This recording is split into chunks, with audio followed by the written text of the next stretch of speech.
Olá, pessoal! Estamos começando mais um episódio do nosso podcast Educação Começa em Casa, um podcast criado pela IRI Educação, em que conversamos sobre os desafios e os caminhos da educação parental nos dias de hoje. Eu sou a Maria Luísa Silva e no episódio de hoje vamos conversar sobre um dos nossos livros do nosso projeto socioemocional, o Galerinha Coach e seus caminhos para aprender a equilibrar as emoções, escrito por Érica Roxo e Fernanda Santos. Para conversar um pouco mais sobre esse projeto, sobre esse livro, eu recebo o idealizador desse projeto, Fábio Benites. Tudo bem, Fábio? Olá, Malu. Oi, pessoal. Tudo bem? O livro em si, ele trabalha bastante sobre sentimentos, autorregulação, né? São 4 historinhas que vão trazer empatia, autoconhecimento, autorregulação, e ele parte da premissa que esses sentimentos precisam ser tratados, eles precisam ser trabalhados. E na sua perspectiva, por que a educação socioemocional ela tem que começar, né, a ser trabalhada ainda na primeira infância? Bem, a educação ela acontece, né, assim, desde que a criança nasce, né? Então, o tempo todo a gente está trabalhando dentro da escala, né, dentro do que aquele cérebro daquele indivíduo, né, suporta, né, de desenvolvimento, né, sempre fazendo provocações. Então a gente tem que começar desde cedo, né, assim. E a gente opta aqui por histórias, né, porque é uma forma lúdica da gente ensinar, né, já falei isso aqui, o quanto eu acredito que a contação de histórias, né, dos nossos, né, antepassados, né, os avós faziam bastante, né, as mães também, aquelas histórias com moral, né, então assim, você tinha um aprendizado, né, o quanto elas ensinavam, o quanto eram referências para a gente. É uma forma da gente passar para frente tudo que a humanidade já construiu, né? E hoje em dia a gente tem muita abertura não é a palavra, acho que muita permissão, né, para aquela individualidade, no sentido não de individualidade, né, mas no sentido de individualismo, né? Então, assim, hoje a gente está por um outro lado, né, entendendo tudo, né, dando muito espaço para esse individualismo, o que é legal quando é individualidade, porque é importante, né, porque a gente já viveu também uma educação em que negava, né, qualquer espaço para a identidade pessoal, para a individualidade, e hoje em dia a gente permite o individualismo ao ponto de negar tudo que já foi construído, né, filosoficamente, ideologicamente, educacionalmente, pela humanidade, não seja, quando que antigamente a gente valorizava muito, olha, as pessoas antes de você resolviam esse problema desse jeito. Você, de forma obrigatória, tem que resolver desse jeito. E aí negava a individualidade. Hoje em dia, você tem uma individualidade, então você, tem uma permissão para lidar com aquele problema, mas negando o que foi construído ao longo do tempo. Quando eu acho que a gente tem que ter um equilíbrio aqui, de falar assim, olha, a gente tem esse aprendizado aqui, que situações como a sua, pessoas antes de você, e é inteligente a gente aprender com experiências de outras pessoas, né, anteriores à nossa, né? Pessoas antes de você responderam dessa forma. Para pensar nisso, será que não é uma maneira de você resolver o problema? E através das nossas histórias, né, toda nossa série Caminhos, a gente faz isso, né? Conta histórias, mostra, olha, antes de você, esse caminho aqui foi um caminho saudável. Talvez seja uma solução para o seu pensamento diante desse desafio. Sim, e vem somando, né? Acho que... E tem que começar já na infância, né? Assim, eu tenho uma filha de 3 anos, né? Então, assim, a gente vem, mostra para ela caminhos de como ela, né, para ela lidar com os desafios dela, assim, de lidar com a individualidade e os inputs externos. E muitas vezes é isso, né? Fazendo provocação, convite, antes de colocar, né, um limite taxativo. Mas às vezes a gente precisa do limite taxativo, e isso desde cedo. Quanto mais cedo a gente acertar isso, quanto mais cedo a criança pensar da maneira saudável diante dos desafios, né, mais tranquilidade a gente tem na adolescência. Nesse desenvolvimento. E como você falou mesmo, as historinhas que a gente traz no Caminhos, eles conversam com o cotidiano da criança, né? A ideia é trazer situações, problemas parecidos com o que a própria criança enfrenta. Então, por exemplo, tem situações ali que o amiguinho, ele quer usar o mesmo balanço que outro colega está usando e ele não aceita o não como resposta, né? Como que você acha que esses pequenos episódios, que podem ser simples, cotidianos, né, rotineiros, eles revelam sobre o desenvolvimento dessa criança, dessa habilidade socioemocional na criança? Eu já falei isso aqui também, né? O quanto que eu acredito que o futuro da educação é através de simulações. Então, a gente tinha uma educação muito teórica, e aí, ao longo do tempo, a gente foi colocando, né, experimentos, e a gente tem que colocar, né, vivências, mas que essas vivências, né, desdobrem para a gente aproveitar a teoria, né, e ter a melhor solução possível. Então também a gente não pode ficar numa vivência vazia, né, que ela vai experimentar, ok, mas o que fica depois da experiência? Né? O que ela consolida na mente dela, da criança, como uma boa resposta diante daquele desafio. E uma boa resposta é o quê? É que resolve o problema, que traz harmonia, que traz saúde, que traz boa convivência, né? Então, assim, isso tudo ela experimenta, e aí no exemplo que você colocou, né? Balanço, uma situação rotineira. No primeiro momento, né, ela vai falar assim, pô, eu quero, é a minha vez, eu não enxergo o outro. E assim, quem lida com criança sabe que isso é um comportamento natural, né? Até me assusta as pessoas acharem que assim, não, as crianças são naturalmente boas e, enfim, a gente tem lá a teoria do bom selvagem. Sim. Né? Então assim, não, é a cidade que corrompe, é a convivência que corrompe. Não consigo imaginar isso com uma realidade. Né?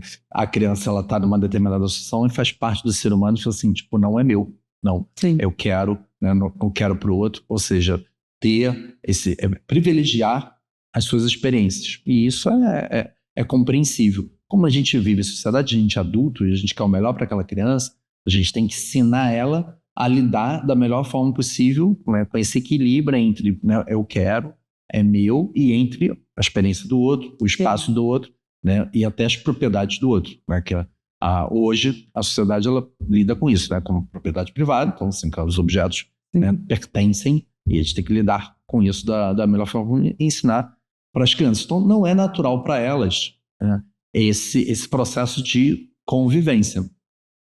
A gente tem que, de fato, tratar essas questões. E é inteligente, né, por parte do pai e da mãe, proporcionar processos em que esse aprendizado aconteça da forma mais invisível possível, mais natural possível, menos doloroso possível. Sim. Apesar de a gente saber que em algum momento vai ter dor. Né? Então, o pai e a mãe, acima de tudo, é o que é um dosador de dor, né? Equilibra aquela dor, apresenta aquela dor de forma mais, né, digerível possível. Sim, até que nas próximas vezes essa dor ela vá diminuindo, né? Exatamente, possa ter uma convivência saudável com os nãos, né? Entendendo que o não faz parte, ok, aprendi com o não, da próxima vez tem um momento sim, tem um momento não, e eu convivo bem com isso. Sim. E você falou também de como é essa experiência hoje em dia, né? Que hoje em dia a gente está com telas o tempo todo, excesso de telas, né? O tempo todo, excesso de estímulos o tempo todo, esse imediatismo, né? É uma sociedade que ela busca a rapidez e essa satisfação imediata esse tempo todo. Como que você acha que esse contexto ele tem influenciado as crianças a trazerem um desenvolvimento, às vezes, um pouco deficitário em relação à paciência, à tolerância, à resiliência, né? Sim. Que são temas muito importantes. A questão da paciência, vamos focar nisso agora, é uma qualidade, né? Então a gente sabe disso. Né? Então, assim, tem até, né, o ditado, né, assim, o nome paciente é um nome perigoso, né? Assim, não, eu sou pessoa paciente. Então, assim, quando você está ansioso para resolver o problema, eu estou aqui com paciência para resolver o problema. E isso é uma grande qualidade que a gente tem. A gente não vai confundir paciência com letargia, né? Então, com imobilidade. Mas, assim, tem que saber o momento de resolver as coisas. Então, criar crianças pacientes torna a vida dos pais mais fáceis, né? E, obviamente, torna a criança, e o futuro adolescente, né? Mais resiliente diante das dificuldades, diante dos problemas, né? E aí a dica que eu dou, né, é assim, cara, a gente tem que ensinar a criança a esperar. Não tem que ensinar a esperar. Esse é um grande ativo que a gente faz quando a criança aprende a esperar, né? Na primeira infância, elas têm dificuldade de entender tempo, e crianças que ainda não entenderam o tempo são difíceis por natureza, né? Então ela sabe que tem que esperar 10 segundos, 20 segundos. Então assim, isso é difícil, né? Então assim, você tem, né, processos, né, para isso, né? Então, cara, só mais um pouquinho. Então assim, faz o seu filho ou sua filha esperar de propósito, para entender o que é esperar, entender que tem o seu tempo das coisas, né? Não entrega tudo na mão, né? Senão ela vai achar que as coisas acontecem desse jeito, assim, né? Então, assim, espera de propósito, né? Então, não, vamos esperar aqui um pouquinho, né? Vou esperar aqui com você, só mais um pouquinho, né? E aí ela vai, né, convivendo, né, com o tempo dela ali e vai entendendo que as coisas não acontecem no seu momento, né? Fila, né? Então, assim, tipo, coloca em fila, espera, é a vez dela, a vez do outro, né? Assim, cara, não fura fila, né? Que é muito deseducativo, né? Não só no sentido social, seu baita egoísmo, né? Algo, né? Não urbano, não vamos dizer assim, mas também por alto que, assim, de cara, você ensina para ela que, assim, as coisas vão acontecer no tempo dela. Então, assim, sim, enfrentar uma fila é muito educativo, né? Esperar um momento é muito educativo, né? Uma coisa simples, esperar o comercial do YouTube. Sim. Minha filha menor vê muito YouTube, né? Então, assim, cara, quando... E meu YouTube é não pago. Tem comercial. Tem sempre comercial. Né? Então, assim, cara, tem um vídeo, aí para o vídeo, entra no comercial. Papai, então assim, não, deixa eu esperar um pouquinho.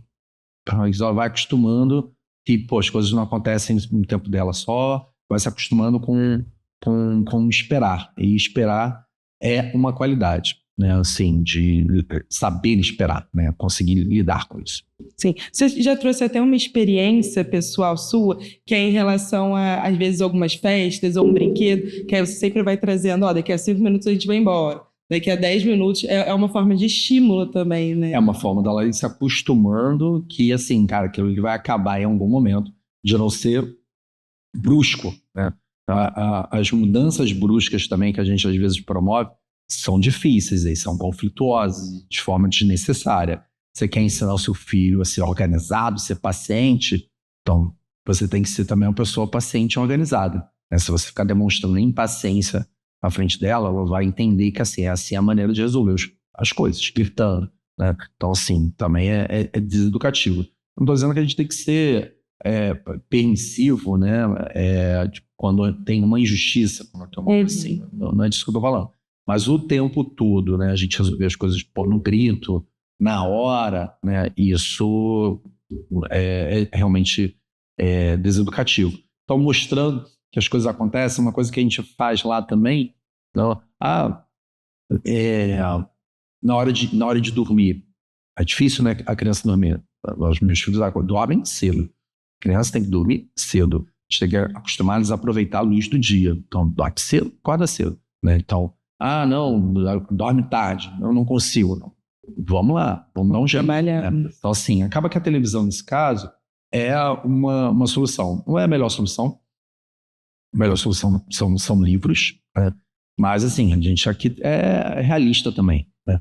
Então, a minha menor, né, a gente coloca ela no quarto, com um pouquinho de televisão para ela ir se acostumando e tal, e bota um timer. E ela já entendeu, quando desliga. Então, quando desliga e é hora de dormir. Ela não pede para religar. Né? Então, ela já sabe que ela fica vendo ali, a gente bota um timer de 10, 20 minutos só. Quando ela vai para a cama e desliga, ela dorme bem. Né? Então, acaba sendo um recurso que muitas vezes é recriminado, né? A televisão tarde, eu faço coro com isso também, né? Às vezes, né, com 3 filhos no dia a dia, enfim. Sim. Mas é melhor do que a televisão ligada o tempo todo e dormindo tarde. A gente bota ali um time e ela já se acostumou com isso e já funciona super bem. E ela já dorme automaticamente depois quando a televisão desliga.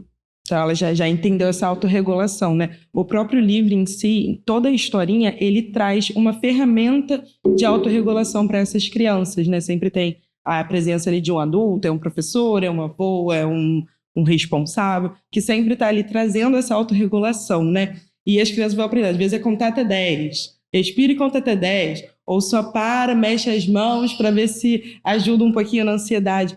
Qual é a importância de oferecer essas ferramentas, né, concretas mesmo, para que a criança comece a se acostumar a lidar com as suas emoções? Sim.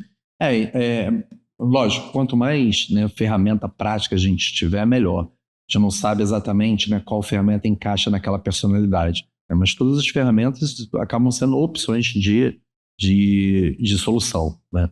O pai e a mãe, acho que é importante estar junto, é importante conhecer essas ferramentas, né, e, acima de tudo, assim, como você é, né? Eu, particularmente, sou uma pessoa calma, né? Então, assim, eu acho que eu consigo transmitir isso, essa calma para eles, né? Mas se você não é uma pessoa naturalmente calma, a gente também sempre fala isso aqui, né? A importância do exemplo, né?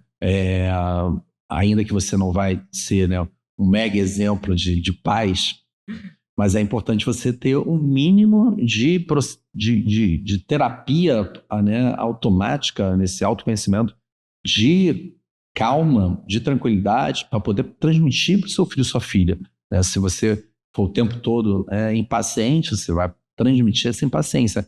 Ele vai ver como você se comporta diante das dificuldades e vai repetir aquilo, né? Então, é importante para o pai e para a mãe conhecer essas ferramentas, aplicar essas ferramentas para eles verem que funciona. Sim. E você falou muito bem sobre, muitas das vezes, a criança, ela reage. Ela é uma criança, ela está aprendendo a lidar com os sentimentos, ela nem sabe nomear esses sentimentos. E muitas das vezes isso é visto como um mau comportamento. Quando, na verdade, a criança, ela só está tentando entender também o que está sentindo, né? Como que você acha que a gente consegue diferenciar esse, às vezes, uma birra, uma mãe, um mau comportamento, quando às vezes também é só uma forma de expressar, de não saber nomear esse sentimento? Sim. Então, mais uma vez a gente, né, precisa de um equilíbrio aqui, né? Então, a sugestão que eu dou para o pai e para a mãe aqui é, primeiro, né, perceber, né, se... e aí, assim, a gente fala muito hoje de não julgar, né? Então, a sociedade que a gente fala o tempo todo, não, a gente não vai julgar. Mas muitas vezes o pai e a mãe precisam julgar, tá? E aí, no nosso caso aqui, a gente está falando de, né, como é que eu vou saber o que é uma manha e o que é, né, uma insatisfação potente, legítima? Cabe o pai e a mãe estar, sim, avaliando o motivo que despertou aquele comportamento, né? E diferenciar, né, que é, né, uma dor legítima, mesmo, né, potente, vamos dizer assim, né, que vai gerar, né, uma resposta, né, intensa, de uma manha em que a criança está querendo mudar a realidade na marra, né? Uma dica que eu dou em relação a isso é, desde cedo, né, ajudar a criança a perceber, né, que é manha.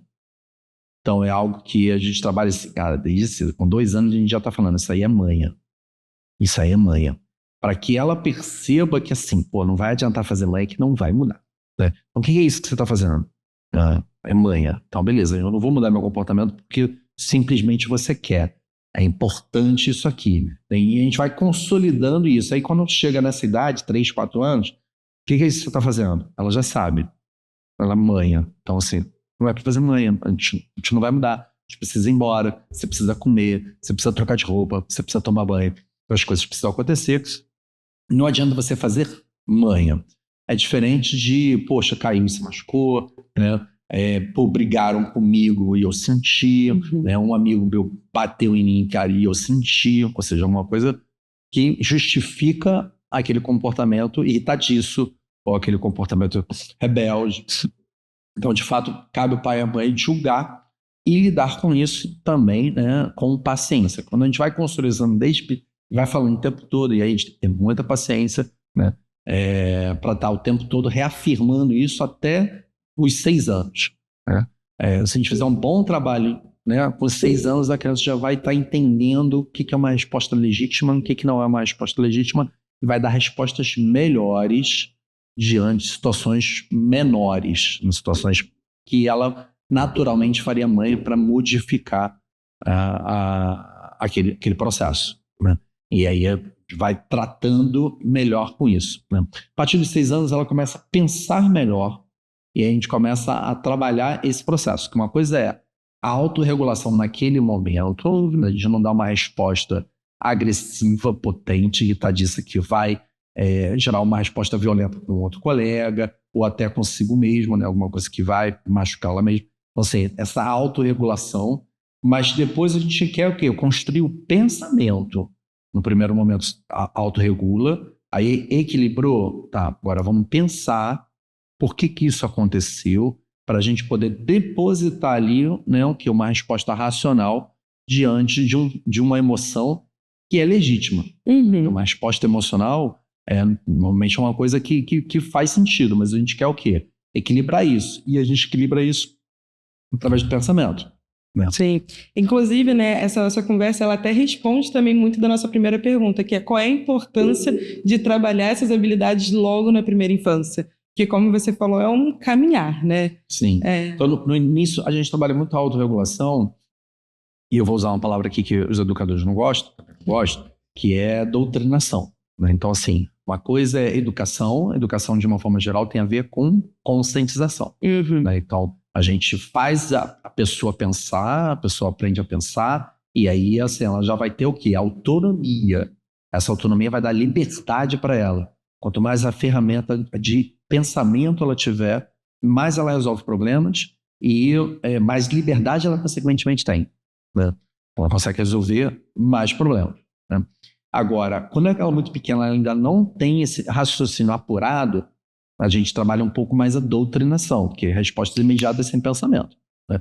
Então, assim, quando a gente fala, não pode atravessar a rua, porque você vai se machucar, então, assim, ela ainda não entende que o carro vai vir, mas então, doutrina, cara, eu não posso fazer. Por quê? Eu não sei ainda, mas não posso fazer. Um momento eu vou aprender.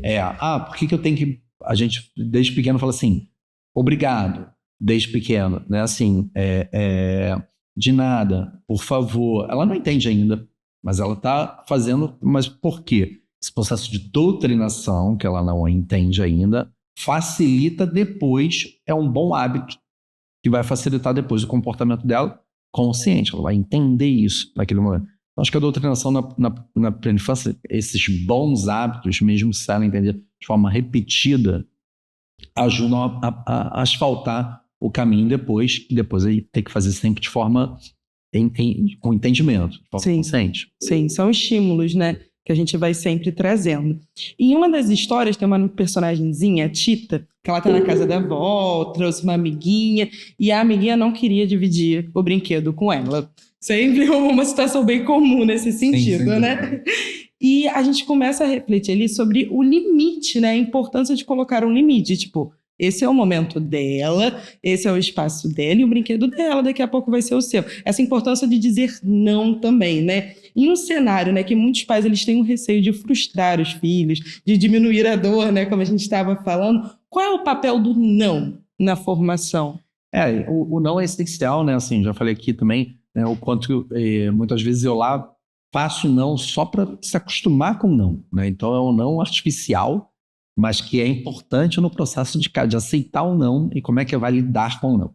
Então, obviamente, eu tenho, né, bastante experiência. Nem sempre os pais e mães têm experiência, né, de estar observando qual vai ser a resposta diante da negação. E aí, a partir dessa negativa, assim, lidou bem, de forma equilibrada, que eu aceito não, continuo fazendo, lidei bem, depois vai ser o sim, ok, né? É um não deprimido, que aceita muito não e fica, né, letárgico, a criança ali, sem muita resposta, então ela vai ficar, né, muito pressionada, e aí também não é legal, porque ela precisa ter um ânimo para depois ter o sim, para lidar e lutar pelo sim, né? Ou é um não muito resignado, muito rebelde, que está esperando só uma oportunidade para contra-atacar, que, enfim, também não é a melhor coisa. Então, a gente tem que ir observando para ir condicionando, sempre busca o quê? De uma resposta equilibrada, que ela lide bem com aquilo, espere uma próxima oportunidade. né? Então a gente não pode ter um comportamento, né, deprimido a partir do não, mas também a gente não pode ter um comportamento, né, rebelde, né, e de forma excessiva, né? A gente tem que buscar sempre o equilíbrio dos nossos filhos. O equilíbrio nesse sentido. Então, eu estava até lembrando aqui, porque recentemente estava montando uma aula sobre liberdade de expressão. E aí também entra a questão do limite, né? A liberdade de expressão não é falar o que quer, né? Também conversa sobre isso. Então, acaba que esse limite é uma coisa que vai permeando nossa vida toda. Sim. E já trabalhar ao longo da infância já é uma tarefa muito importante, né? E em diversos momentos do livro, ele vai destacando a importância também de identificar e verbalizar as emoções que não são verbalizadas, né? De tipo a raiva, a ansiedade, o nervosismo, que a criança sente. Como você falou, é natural, nós somos seres humanos, a gente sente, a criança também sente. O quanto que a linguagem emocional ela contribui para a prevenção de conflitos futuros? Eu acabei de dar um exemplo aqui, né? Que assim, quando a gente dá uma negativa para o nosso filho, a gente tem que observar qual é a resposta. E a gente quer uma resposta, né, equilibrada, né, consciente, enfim, de forma mais rápida possível. Né? Quanto mais cedo tiver essa consciência, a gente vai colocando outras habilidades, vai construindo em cima disso. Né? A autorregulação é importante. Né? Não é tudo, mas é algo importante ali. Né? E aí cabe o pai e a mãe, né, tá observando, né, assim, que a gente não é ou não rebelde, né? Isso aqui não é um sim ou não, né? É uma régua, né? Então, assim, qual é a nota, né? Qual é o nível de raiva que cada um tem, que o seu filho tem, né? Qual é o nível de consciência, de capacidade de compreensão que ele tem? Qual a capacidade que ele tem de colaborar? Qual a capacidade que ele tem de lutar? Então, assim, isso tudo a gente vai percebendo através do comportamento e através do diálogo. Então, quando a gente consegue extrair do nosso filho, isso acontece muito na adolescência, né? Então, quando a gente consegue extrair da adolescência, a voz dele em relação a como é que ele viu aquela situação, o que aconteceu dentro dele, ele percebe isso, a gente consegue ir, né, buscando o quê? Aquele equilíbrio que a gente fala o tempo todo. Né? Sim. Então, assim, talvez ele tenha ficado com raiva demais, mas tenha sido uma situação de tanta pressão que ele enclausurou aquela raiva. Em algum momento vai sair. Né? Então, se a gente conseguir tratar isso da melhor forma para apaziguar dentro dele e conseguir dar respostas equilibradas, melhor. E isso através de quê? Ouvindo a voz. Uhum. E aí essa voz tem que ser uma voz, né, com também um julgamento no sentido construtivo da coisa. Né? A gente não pode entender tudo e não saber o que falar, a gente está educando, então a gente tem que ter também uma resposta, mas não um julgamento de, você é péssimo porque você está com raiva. Né? Eu sempre falo isso aqui, né? Os nossos filhos e filhas não são especiais, né, com superpoderes, em que a gente fica tranquilo que vai dar tudo certo na vida deles. Mas também não são pessoas péssimas, apesar de às vezes ter comportamentos péssimos, né? Porque nós não somos, nós estamos. Então, assim, os nossos filhos têm comportamentos péssimos que a gente olha assim, cara, não gostei, mas nós como educadores temos que olhar com aquilo com empatia, que assim, ele não tem aquilo, né, porque quer, não faz maldade porque quer, faz maldade porque alguma coisa ali na cabeça dele não está funcionando direito. Então a gente ajuda a pensar para fazer um processo construtivo, e para isso, de fato, a gente tem que julgar o que precisa. Sim. Para a gente poder entrar com isso que está precisando ali para completar essa parte. Porque acaba que o responsável ele é um mediador. Exatamente. Eu acho que é uma excelente palavra que você usou, né? Assim, é um mediador, né, para estar apresentando situações para a pessoa ir pensando, e aí ela vai pensando e vai construindo aquilo, dando as melhores respostas, tendo o melhor comportamento, considerando a sociedade que a gente vive hoje. E pensando nisso, né, nessa questão de o responsável como mediador, o adulto que ele vai ajudar a criança a verbalizar essas emoções, qual é a importância também do adulto ele se autoconhecer, ele trabalhar também, porque a gente fala bastante da criança, né? Mas para que a criança trabalhe essas habilidades socioemocionais, o responsável ele também precisa trabalhar junto, né? Desculpa. Então, né, a gente já falou isso aqui também algumas vezes, né, o quanto que você... o quanto é difícil, né, para você que tem uma série de dificuldades, né, educar uma outra pessoa.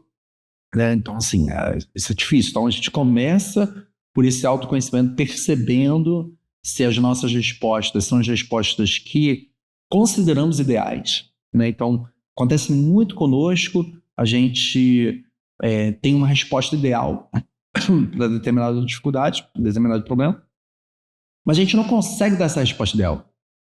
Né? Então, assim, por quê? Porque nós somos falhos também. Né? Então, nesse caso, a minha orientação para o pai é assim, tipo assim, você tem a resposta ideal, então, assim, trabalha com humildade, esse seu comportamento, essa sua visão pessoal, seus paradigmas, para você chegar mais próximo daqui. Né?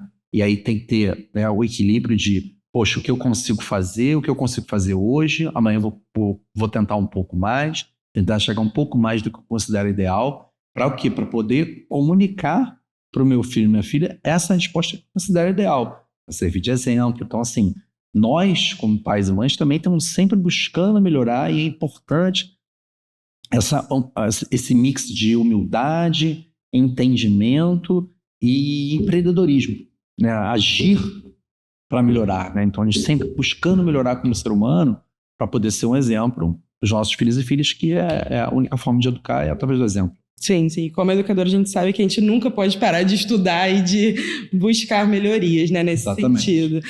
O livro ele também traz muita mensagem de que essas habilidades socioemocionais, principalmente na primeira infância, elas são construídas em conjunto.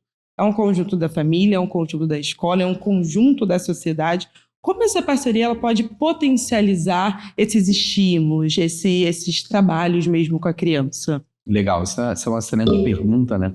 Eu vou ler essa pergunta e vou estudar a resposta aqui de uma forma diferente, né? Assim, as amizades, elas são muito importantes na nossa formação, mas muita coisa mesmo, né?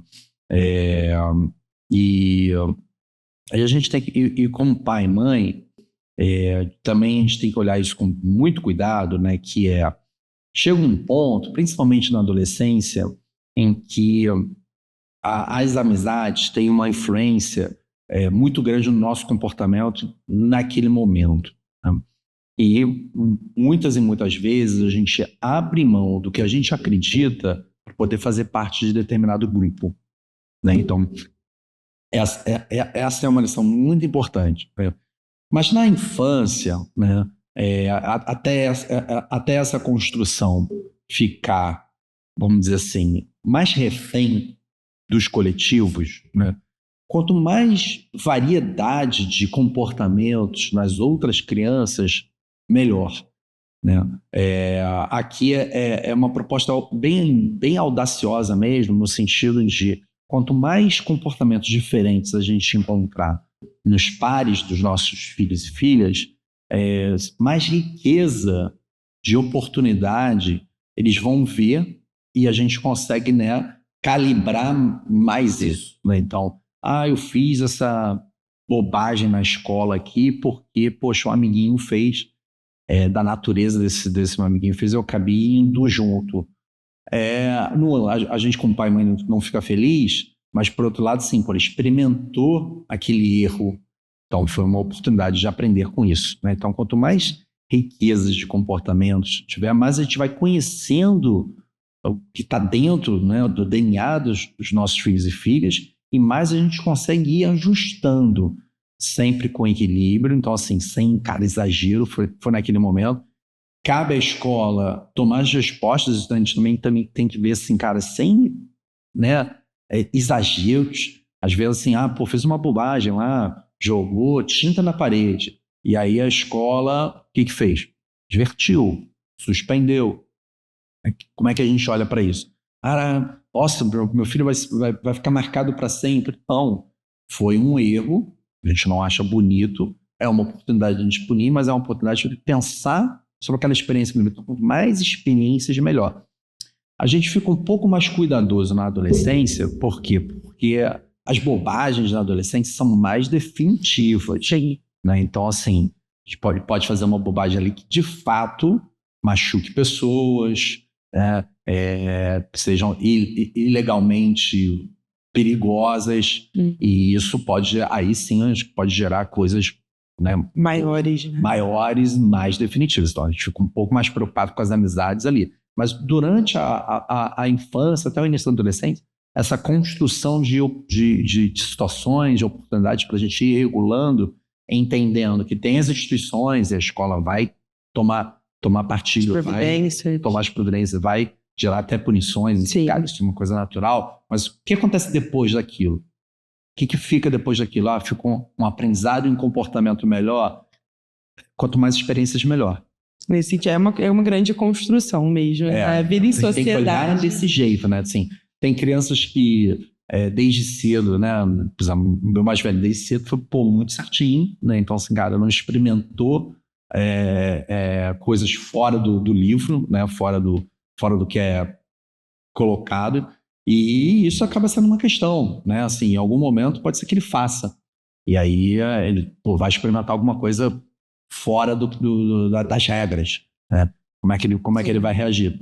Talvez nunca faça, né? Eu mesmo fui uma pessoa também, enfim, muito certinha, mas essas experiências na infância, no início do adolescente, são comuns. Mais à frente, aí a gente fica perigoso. Então, quando a gente chega em 16, 17, começa com mais autonomia, está saindo sozinho, está fazendo sei lá o que na rua, então até lá a gente tem que tentar consolidar os comportamentos para a gente também dormir tranquilo. E aí, quando chega com 18 anos, já tem responsabilidade civil sobre qualquer coisa que faça. Sim, então, a partir dos 16 ali já... Então a gente tem que ter o quê? Tranquilidade, fez uma boa construção até ali. Então, antes de experimentar, faz parte. Sim, e vai sempre retomando a ideia da importância de trabalhar as habilidades socioemocionais ainda na infância e em diante, porque é uma grande construção mesmo, né? Um grande caminhar. E para finalizar, que a nossa conversa está muito boa, mas infelizmente a gente precisa ir se encaminhando, eu queria saber se você tinha alguma dica para auxiliar os pais, até os próprios filhos, né? De como que a gente pode entender essas habilidades, reconhecer, trabalhar a autorregulação. Legal. Então tá estreando até, a gente está gravando numa quinta-feira, tá estreando hoje o Toy Story 5, né? E os filmes anteriores, né? Principalmente um, 2 ou 3, né? O 4 foi um pouco mais fraquinho. São livros muito bons, são filmes muito bons pra gente ver. Os personagens são, apesar de bonecos, né? Mas são muito autênticos, né? Ele tem o seu momento egoísta, ter o seu momento de olhar para a coletividade, né? E então acaba sendo muito rico ver com os nossos filhos e filhas e debater sobre isso, né? Então também sempre falo sobre isso. Ontem, por sinal, eu estava vendo uma série com o meu filho mais velho e lá eu vejo com cada um eu vejo uma coisa diferente. Minha esposa, algumas séries, vejo com a minha no meio algumas séries, e vejo com o mais velho outras séries. E, obviamente, ele já tem 17 anos, então vejo coisas, né, um pouco que exigem um pouco mais de maturidade. E aí a série acabou entrando no dilema ético, né, entre moralidade e legalidade. Né? Então, assim, cara, tinha uma escolha que os personagens tinham que fazer que era o legal, e o outro caminho, outra decisão, né, na mesma situação, era o que era moral, vamos dizer assim. E aí eu joguei para ele, queria ver o que ele decidia. E às vezes a gente leva uma situação dessa, dilemas éticos, dilemas de escolha são excelentes, né? Excelentes para a gente, para enriquecimento, excelentes para a gente conhecer, para a gente poder depositar um pouquinho do que a gente acredita. E às vezes a resposta é o que menos importa, né? O mais importante é a elaboração, né? Eu entendi que tem um caminho aqui que é a lei pela lei, e outro caminho aqui que, cara, é o melhor para a comunidade, que seria mais correto, mais moral. Entendeu esse exercício? Então, ok, em algum momento vai encarar um desafio como esse, já pensou, já trabalhou aqui, está mais preparado para tomar uma decisão melhor, né? Então, quando a gente fala de simulação, né? Então a gente vê muito filme, muita série, que também trazem várias situações para a gente poder debater e gerar um preparo para a situação real, né? Então, Acho que é isso que eu acredito. O Toy Story, inclusive, ele também está trabalhando muito a atualidade em relação às telas, né? Acho que o maior inimigo dos brinquedos hoje são as telas, os tablets. Finalmente. Finalmente. No quinto filme trazem, né, um inimigo que é a tela. Que é real, né? Que é a tela nesse sentido. Muito obrigada, Fábio, pela conversa. Acho que foi muito enriquecedora e muito rotineira, né? Muito que acontece no nosso dia a dia. Exatamente. A educação a gente faz todos os dias. Então, todo dia depositando um pouquinho, todo dia olhando. Tem que amar, tem que gostar, fica mais fácil e você faz melhor. Né? Sim, sempre aprendendo e reinventando nesse sentido. Queria agradecer também a vocês por terem nos escutado até aqui. Lembrando que o nosso podcast ele fica disponível no YouTube, então pode seguir a gente nas redes sociais, ativar o sininho para ficar sempre por dentro dos novos episódios. E ele também está disponível no Deezer e no Spotify. Então pode seguir a gente por lá para estar sempre por dentro, tá bom? Por hoje ficamos por aqui. Até a próxima. Tchau, tchau.